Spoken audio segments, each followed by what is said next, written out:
Hey there guys, Connor here with Chrome Designs, and thank you so much for watching this video tutorial. Now today I'm going to be showing you how you can create some ribbons, like kind of going around some text in Cinema 4D. This is the sort of thing that we'll be creating.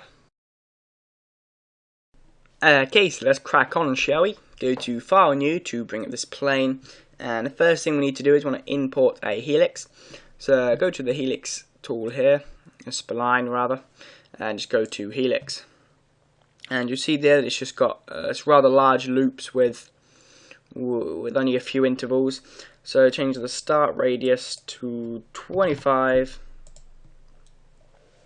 change the end angle to 1400, and if you just get the height and just drag it up to stretch it out, you can change it depending on how long your text is, how many characters you will be inserting. So now once you've got the basic 2D helix type, you want to go to the square tool and just import a plane. Now on the plane, you want to change the width to 25, the height change to 650, and change the segments to 60 and 60, so that when we go to create the bend on the helix, it will be nice and smooth. So now we need to go to the MoGraph settings and go to MoGraph and spline wrap. Now on the spline wrap, you want to drag it down onto the plane so it becomes a child of the plane. Now with that selected, the spline wrap, drag the helix into this little spline character here, and you'll see that it'll bring up this rather weird looking sort of 3D sort of abstract shape. Now to get it to look like a ribbon, you want to change the axes to +X to +Z, and you'll see there that you've got some ribbons.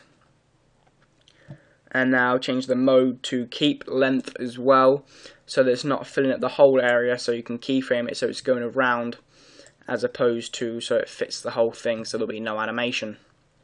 So add the mode to keep length, and you see that you've got the basic ribbon type there.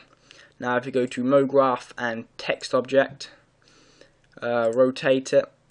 If you hold shift, it will kind of snap it to 90 degrees. Go to the move tool and just try and drag it in. Might need to rotate the camera so you can kind of fit it in between the splines, so it looks like the ribbon will be going around the text. Give it a quick render there. Okay, now if you go into text, I'll type in Chrome. Change the font. I'll change the font to Harbara, however you say it. God knows, it's only a font. Now maybe I'm going to lower the height down a bit so it's not so in your face and touching the spline. Now what we could do is we can maybe make some material. So go to File, Shader, and if you go to New key, you can just drag it on the text.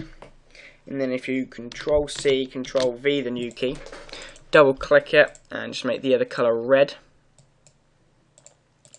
and choose the red for the ribbons. Obviously you can use whatever colours you want, tutorial purposes, and you can just start to go to the spline wrap, and if you go to offset and you just start to increase it, you'll see that it starts to evolve around the text and fill in the rest of the area. So what we can do is you can go to keyframe 1, at the very beginning, have the offset at 0, and hit the little middle red button, followed by the keyframe button, and then wherever you want it to end, I'll use 50 frames for example. I will increase the offset to 100, 96, whatever, and also hit the keyframe button. So if we just change the angle here, you'll see that it starts to create itself there. Now what we could do is we can maybe make a plane to add like some reflection. So change the plane and width, just bam a few lines. Not very professional, I know, but it does the job. And got a plane that it looks down on. Now what you could do is you add a light, increase the light, zoom out, and go to shadow, and shadow map soft. Just have a look. That's a really heavy shadow. That increase it up a bit. There we go, maybe not as bad. And I shouldn't have ticked that button. So I just start to delete these keyframes that I accidentally just made. Where's the other keyframe on the? It's on the plane. So one tip, if you're watching this without doing it, remember to delete and tick that little middle red box, otherwise it will apply it to everything.